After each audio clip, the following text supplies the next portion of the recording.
Hey guys, welcome back to the channel. My name is Rob. This is another rapid fire marketing and advertising video.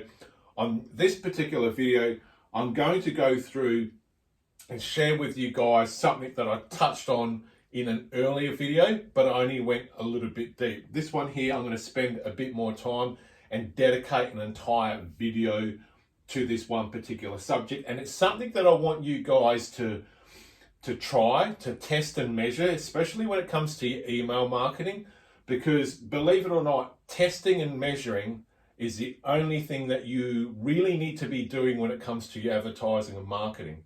And that's all advertising and marketing really is at the end of the day, is testing and measuring the response of what it is that you're doing, regardless of what type of communication or what type of media.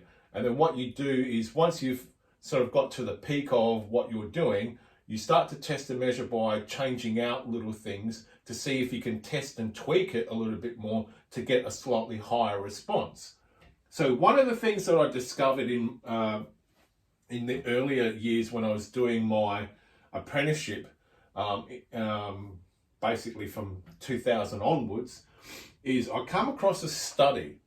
And the study at that time suggested that using a different colored text font would generate a higher response rate, simply because of the fact that it provides, this particular color provides eye relief. Now, I'm not a registered medical officer. I'm not medically trained. I can't say with my hand on my heart, this is the absolute truth. But this particular study is very well known within the direct response marketing and advertising community. And I've also spoken to other people within the community who have actually tested this out. And they say that their results have been astonishingly surprising. If that's actually a thing, being astonished and surprised at the same time. So the study was talking about using a blue font text over a white background, because of the color blue is providing eye relief to someone that is reading the particular text.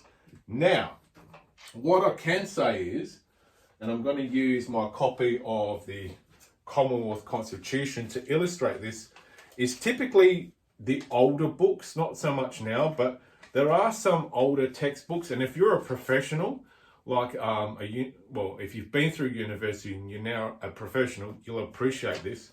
With the older books, you got all this heavy, dense, thick blocks of text. And I don't know about you, but when I read anything, if it's anything like this, it tends to have like a bit of a mashed potato effect to my brain. And what I mean by a mashed potato effect, it just feels like that mashed potato tool. Someone's doing that to my brain as I'm reading it. And I can only read thick, dense text like that for only a short period of time. And that's simply because, not because of the size of the text font, it's because it's using black over a white background. And the color black actually doesn't provide you eye relief over a long distance of, well, not long distance, over a long reading time.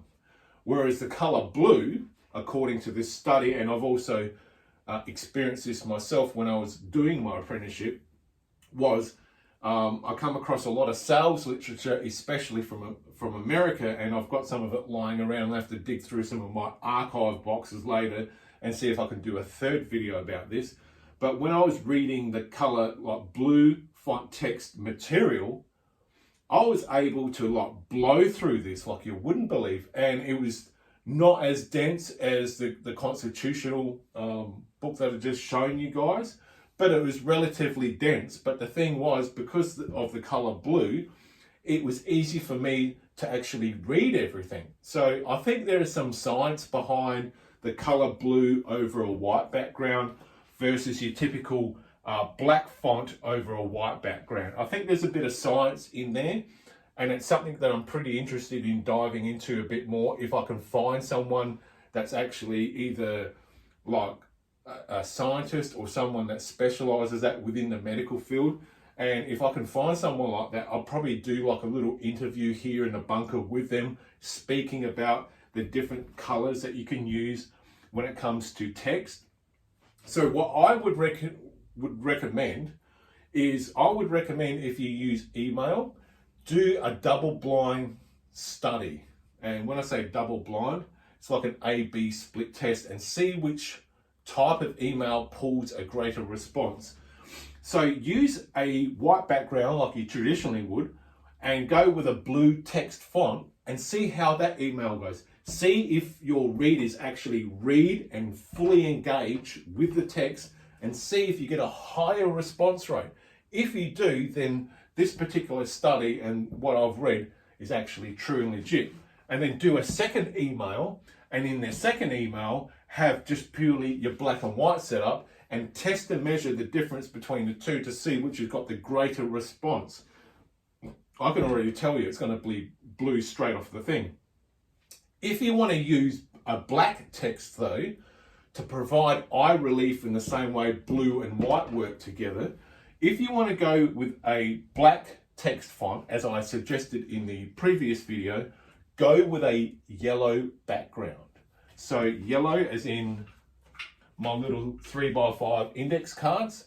If you have black text on there, it's very easy to read. And guess what?